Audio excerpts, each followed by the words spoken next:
Welcome back to How to Grow Your Cleaning Business with me, a guy on the internet talking to you through your screen. Big shout out to the one subscriber we've got. You are very much appreciated. You're a legend. Right.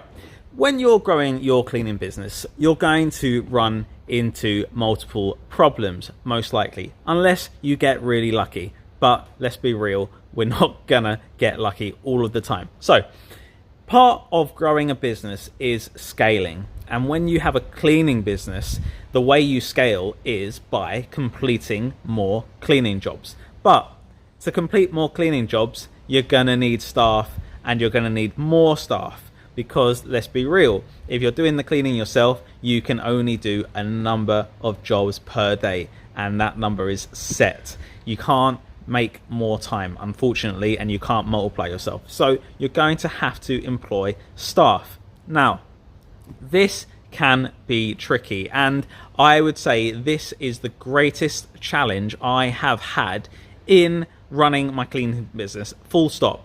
That is the biggest challenge, getting reliable staff, good reliable staff.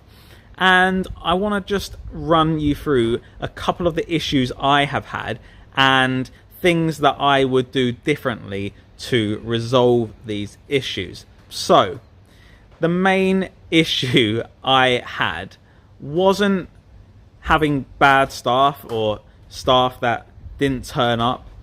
Don't get me wrong, that is something that we have encountered, but the main issue was finding people in the first place, finding good people. And let me just run you through our process and how we encountered this problem. So we advertised jobs online on the website Indeed.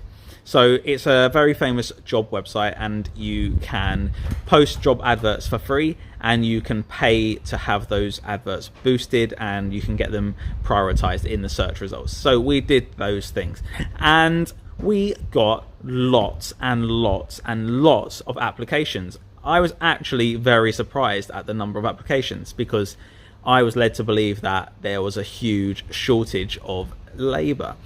And this is gonna, it shouldn't be controversial, but some people are gonna get annoyed by what I'm gonna say, but this is just, unfortunately, the truth of the situation in the United Kingdom where we were posting this job, and this is the experience that I personally had. So you can't tell me that this isn't the case. You just can't, because this is the truth of what happened.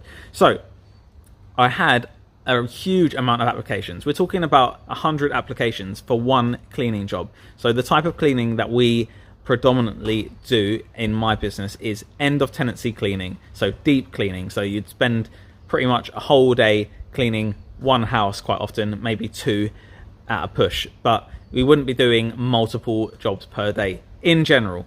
We did do domestic cleaning as well, but the main bulk of the cleaning is end of tenancy cleaning. Okay, so we would get about 100 applications for a job, and you might be thinking, wow, that's really good. And yeah, I was thinking that too.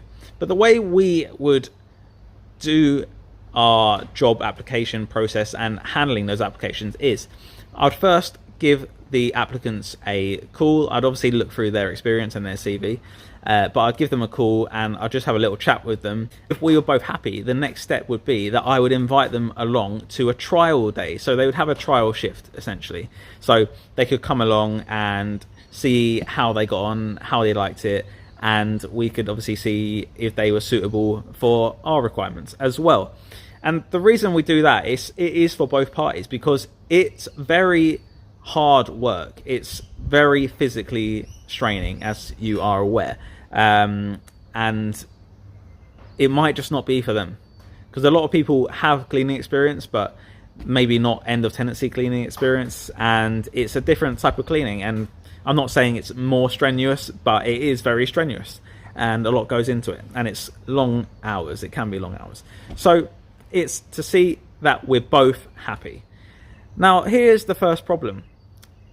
About 75% of the time, the applicant wouldn't even turn up to the trial day.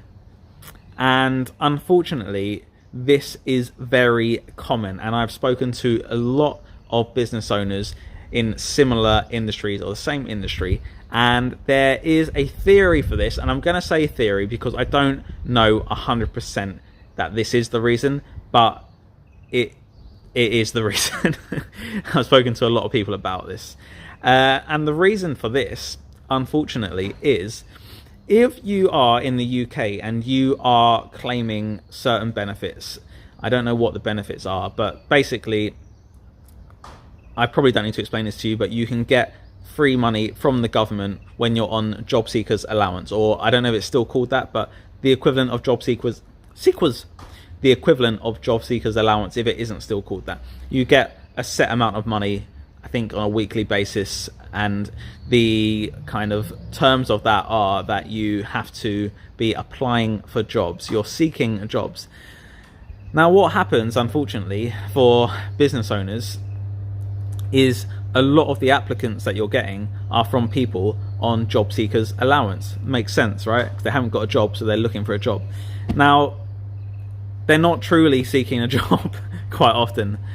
They have to prove to the job centre that they are applying for a certain amount of jobs. And what they're doing quite often is they're applying to your advert, they're having the communication with you, they're getting a trial day or an interview confirmed with you, and then they're simply not turning up because they've got from you what they need, and that is proof to show the job centre that they are applying for jobs and they are getting trial days and interviews.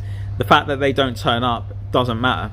So they are meeting their end of the bargain for the government, for the job centre, but they're not actually turning up. So what they're actually doing is they're wasting your time so that they can continue receiving that job seekers allowance and not actually getting a job. So they, in this case, don't want your job. They're using you to prove that they are applying for jobs. So this is unfortunately part of it, and you're going to encounter that. A lot of you will have already encountered it. Now, how do you get around that? Difficult one, but it's just a numbers game. It is just a numbers game. You have to basically go through and blast through loads of applications until you come across someone who, firstly, isn't scamming the system doing that, secondly, is good at the job, thirdly, wants to do the job, or is willing to do the job at least, and is going to be reliable. And that is actually quite hard to come across, and we have found some brilliant people, really good people, and when you do find these people, you're going to want to keep hold of them for as long as possible, because they are quite often the people that are going to have options because they have skills that are desirable. So they're going to be sought after, basically, is what I'm getting at. So they're going to be reliable, they're going to be hardworking, and they're going to be competent at what they do.